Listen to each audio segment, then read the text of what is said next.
Time management అనేది వాళ్ళు ఎలా మేనేజ్ చేసుకోగలుగుతారు, ఇంట్లో వాళ్ళ సపోర్ట్ ఎలా ఉండాలి వాళ్ళకి? టైం మేనేజ్మెంట్ చాలా పెద్ద టాపిక్ అనుష. పిల్లలకు సంబంధించి పనులు మగవాళ్ళకి చెప్పరు. కిచెన్లో పొద్దున్నే పెద్ద యుద్ధమే చేయాలి, మళ్ళీ ఈవినింగ్ వచ్చి అదే యుద్ధాన్ని రిపీట్ చేయాలి. మరి ఇది కూడా కొంతమంది అంటుంటారు కదా పెద్దలు, మేనేజ్ చేసుకోవచ్చు, చేయొచ్చు, ఎందుకు పని మనుషులు పెట్టుకోవడం, మెయిట్స్ ఎందుకని.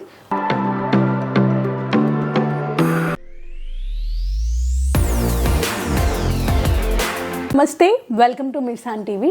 సో ఇవాళ మనతో మాట్లాడడానికి, బోలెడన్ని విషయాలు పంచుకోవడానికి మోటివేషనల్ స్పీకర్ విజయ గారు మనతో పాటు ఉన్నారు. మనం ఇంకెందుకు ఆలస్యం, చాలా విషయాలు మనం తెలుసుకోవాల్సినవి ఉన్నాయి, తెలియాల్సినవి ఉన్నాయి. అవన్నీ ఆవిడ మాటల్లో విని తెలుసుకుంటే ఇంకా బాగుంటుందన్న ఉద్దేశంతో ఆవిడని పిలవడం జరిగింది. మనం ఇంకెందుకు ఆలస్యం మాట్లాడేద్దాం. నమస్తే విజయ గారు. నమస్తే అనుష, ఎలా ఉన్నారు? బాగున్నాను, నువ్వెలా ఉన్నావు? చాలా బాగున్నాను, చాలా రోజులైంది కదా. అవునవును, చాలా గ్యాప్ వచ్చింది. సో చెప్పాలి, మీరు ఇప్పుడున్న రోజుల్లో టైం మేనేజ్మెంట్ అనేది, టైం మేనేజ్ చేసుకోలేక చాలా ఇబ్బంది పడుతున్నారు. మరీ ముఖ్యంగా లేడీస్, తెలిసిందే, ఇంట్లో వంట చేయాలి, డ్యూటీ చేసుకోవాలి, బోలెడన్ని బిజినెస్ ఉంటాయి, లేకపోతే వర్క్ ఉంటుంది, చాలా మందికి ఇబ్బంది అవుతుంది. సో టైం మేనేజ్మెంట్ అనేది వాళ్ళు ఎలా మేనేజ్ చేసుకోగలుగుతారు, ఇంట్లో వాళ్ళ సపోర్ట్ ఎలా ఉండాలి వాళ్ళకి? టైం మేనేజ్మెంట్ చాలా పెద్ద టాపిక్ అనుష. కాకపోతే నువ్వు అన్నట్టు మన లేడీస్ని స్పెషలైజ్ చేసి మాట్లాడితే, మన జనరల్గా లేడీస్ అందరం ఏమనుకుంటామంటే ఇంట్లో అన్నీ నేనే, అంతా నేనే, ఆ టైప్ ఆఫ్ మైండ్ సెట్తో వి స్టార్ట్ అనమాట. అక్కడ వస్తుంది ప్రాబ్లం. డెలిగేషన్ అనేది అలవాటు చేసుకుంటే టైం మేనేజ్మెంట్ చాలా ఈజీ. ఇప్పుడు మీరే ఉన్నారు, మ్యారీడ్, న్యూలీ మ్యారీడ్, బయటకు వెళ్ళాలి, షాపింగ్కి వెళ్ళాలి అన్నప్పుడు ఇంట్లోనే లంచ్ చేసి వెళ్దామా, బయటకు వెళ్ళి లంచ్ చేద్దామా, ఇద్దరి మధ్య చిన్న డిస్కషన్ జరిగింది. Then what you have to decide. ఇప్పుడు నెక్స్ట్ ఇమ్మీడియట్ ప్లాన్ ఏంటి, ఇందులో తను ఎంతవరకు కంట్రిబ్యూట్ చేయగలడు, నువ్వు ఎంతవరకు చేయగలవు, ఇద్దరు కూర్చొని డిస్కస్ చేసుకుంటే it will be easy for you. కానీ ఇక్కడ ఏం చేస్తారంటే చాలా మంది ఆడవాళ్ళని నేను గమనించినంత వరకు పిల్లలకు సంబంధించి పనులు మగవాళ్ళకి చెప్పరు. అది మేబీ మన పాత రోజుల నుంచి వస్తున్న ఫీలింగ్, లైక్ అమ్మాయిల బాధ్యత ఇల్లు, అమ్మల బాధ్యత పిల్లలు, ఇవన్నీ మేబీ స్టీరియో టైప్. కాకపోతే ఇప్పటి జనరేషన్కి అయితే అది సూట్ అవ్వదు. అది మనం డైజెస్ట్ చేసుకొని వాళ్ళకి ఇచ్చే వరకు వాళ్ళకి ఇచ్చేయాలి. అలాగని హస్బెండ్ని స్లేవ్లా చూడమని నేను చెప్పట్లేదు, పార్ట్నర్ లాగే చూడండి. He's a partner. అతని ఫ్యామిలీకి ఎంత వర్క్ కంట్రిబ్యూట్ చేయగలడో అవి తనకి ఇవ్వండి. వెజిటబుల్స్ కట్ చేసి ఇవ్వడము, ఫ్రిడ్జ్ అరేంజ్ చేయడము, పిల్లలకి డ్రెస్అప్ చేయడము, అదర్వైజ్ వాళ్ళని స్కూల్లో డ్రాప్ చేయడము, ఇలాంటి చిన్న చిన్న పనులు అవి వాళ్ళు ఎలా చేసినా జరిగిపోతుంది. ఇప్పుడు వెజిటబుల్స్ సన్నగా కట్ చేసినా, లావుగా కట్ చేసినా కూర ఉడికిపోతుంది, సో ఇచ్చేయచ్చు. అలాగే పిల్లాన్ని స్కూల్లో ఆన్ టైం దింపేటప్పుడు ఆయన ట్రాఫిక్ రివర్స్లో వెళ్తే ఆయనే ఫైన్ కట్టుకుంటాడు కదా, that is not your problem. Just leave it. మీరు డ్రాప్ చేసి రండి అని అప్పచెప్పేయాలి, అంతేగాని నువ్వు రాంగ్ రూట్ వెళ్ళావు, నేను నీకు అప్పచెప్పబట్టే మనకు 1000 పెనాల్టీ పడిందని ఆయనతో ఫైట్ చేయొద్దు. Leave it there. అలా చేసుకుంటూ వెళ్ళినప్పుడు ఏమవుతుందంటే మీకు కొంచెం రిలాక్సేషన్ ఉంటుంది. ఇంకొకటి, చాలా మంది వర్కింగ్ ఉమెన్ ఉంటారు. ఇప్పుడు మనం హోమ్ మేకర్స్ అయితే ఇలా part of the work delegate చేస్తే సరిపోతుంది. హోమ్ మేకర్స్కి వచ్చేసరికి కిచెన్లో పొద్దున్నే పెద్ద యుద్ధమే చేయాలి, మళ్ళీ ఈవినింగ్ వచ్చి అదే యుద్ధాన్ని రిపీట్ చేయాలి. దానికంటే మీ అపార్ట్మెంట్స్లోనే, ఇదే అపార్ట్మెంట్లో హోమ్ మేకర్గా ఉండి నేను ఏదన్నా జాబ్ చేస్తే బాగు, నాకు ఏదైనా ఎర్నింగ్ సోర్స్ ఉంటే బాగుంది చాలా మంది ఉంటారు.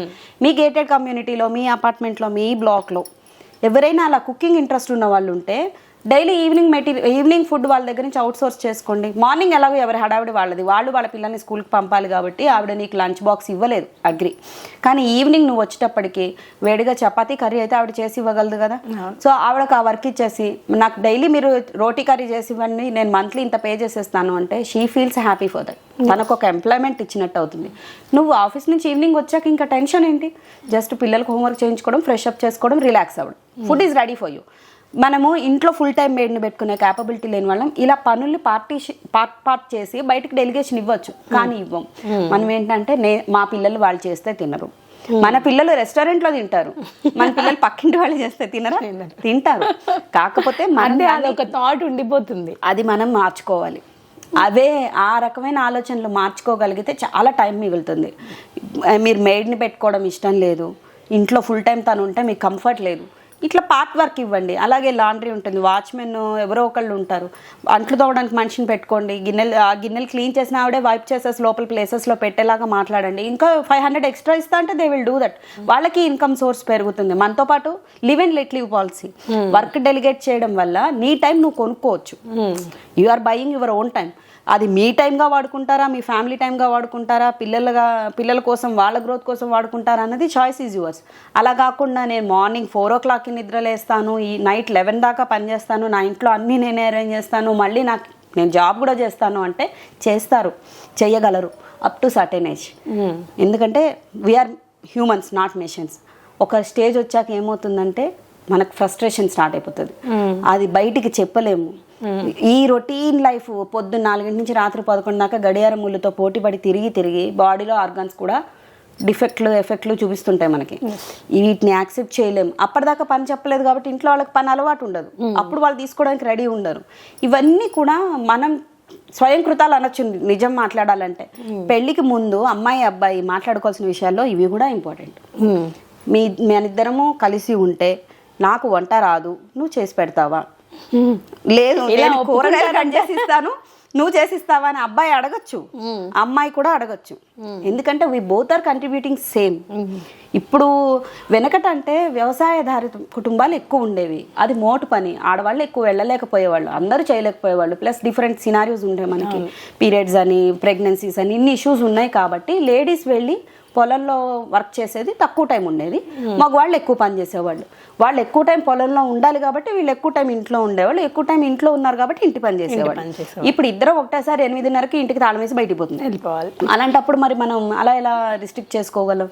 మరి ఇది కూడా కొంతమంది అంటుంటారు కదా పెద్దలు, మేనేజ్ చేసుకోవచ్చు, చెయ్యొచ్చు, ఎందుకు పని మనుషులు పెట్టుకోవడం, మెయిట్స్ ఎందుకని కొంతమంది అంటూ ఉంటారు.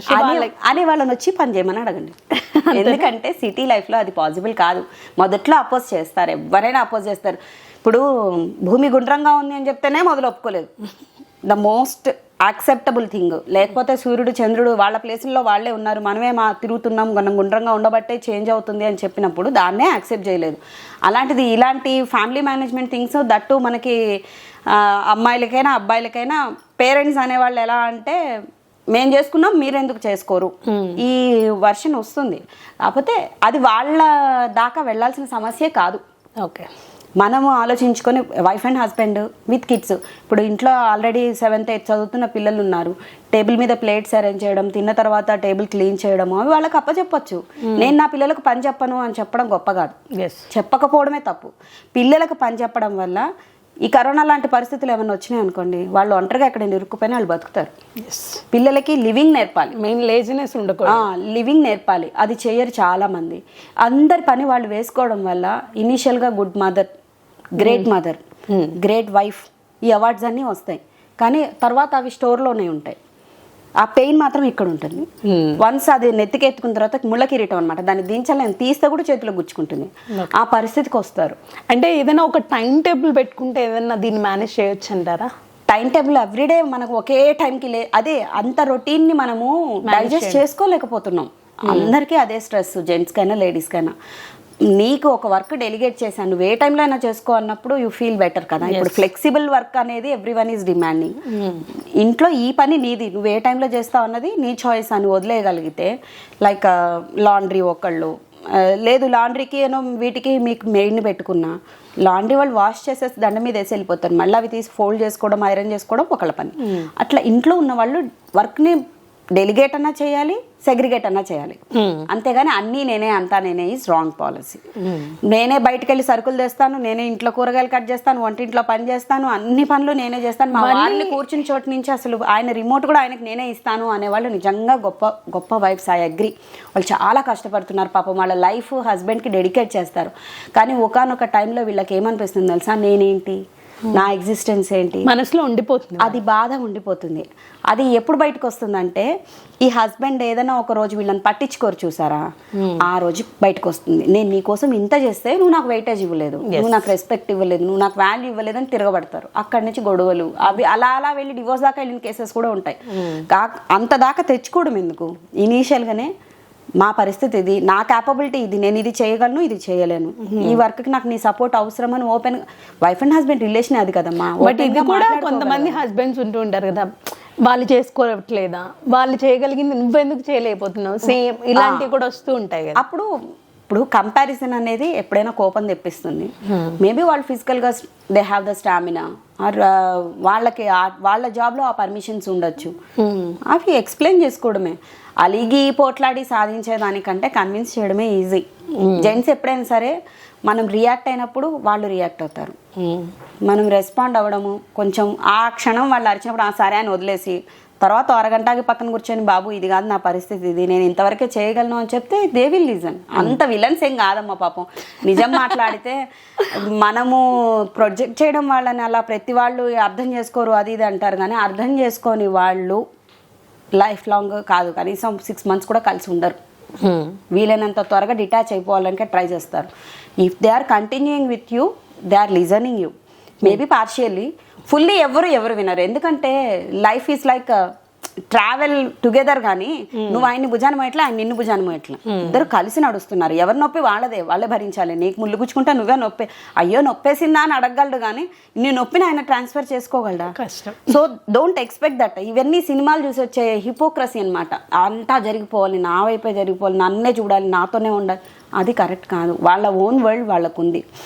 అది మనం అడ్జస్ట్ చేసుకోమని చెప్పాలి. నేను అడ్జస్ట్ అవ్వను, నేను ఇక్కడే ఉంటాను, నువ్వు మాత్రం నడిచిరా 10 kilometers 15 kilometers అంటే అది ఎలా కరెక్ట్ కాదు కదా. ఇద్దరు ఈక్వల్గా డెలిగేషన్ ఆఫ్ టైం చేసుకుంటూ, sharing of thoughts, frankly what ever you have. నీకు నెగిటివ్ అనిపిస్తే చెప్పేసి, నువ్వు ఇవాళ కూరలో ఉప్పు ఎక్కువ వేసావు, నేను ఇవాళ అన్నం తినలేకపోయాను, ఫైన్ చెప్పేయి. అంతేగాని ఇవాళ నా కడుపు మార్చావు, నీ వల్ల నేను ఆకలితో పడుకున్నా, అది కరెక్ట్ కాదు. ఇవాళ కూరలో ఉప్పు ఎక్కువైంది, దాంతో నేను ముద్ద తక్కువ తిన్నానని చెప్పడం fine. Yes. So the way that you communicate, the work that you delegate will leave you in a better world. అది నేను ఫీల్ అయ్యేదైతే. సో చాలా మంచి విషయాలు చెప్పారు టైం మేనేజ్మెంట్ గురించి. నిజంగా అంటే చాలా మంది తెలుసుకోవాలి ఇవి కూడా. కొంతమంది ఏం చేయాలి అర్థం కాదు, రకరకాలుగా ప్రయత్నిస్తుంటారు కానీ అవి సక్సెస్ అవ్వవు. సో ఇది చాలా బాగుంది మీరు చెప్పిన దాంట్లో. సో చూసారు కదా, విజయ గారు బోలెడని విషయాలు మనతో షేర్ చేసుకుంటూనే ఉన్నారు. మరో కొత్త టాపిక్తో మళ్ళీ మీ ముందుకు వస్తాను. అంటే దాన్ని keep watching. This is Anusha signing off. By by.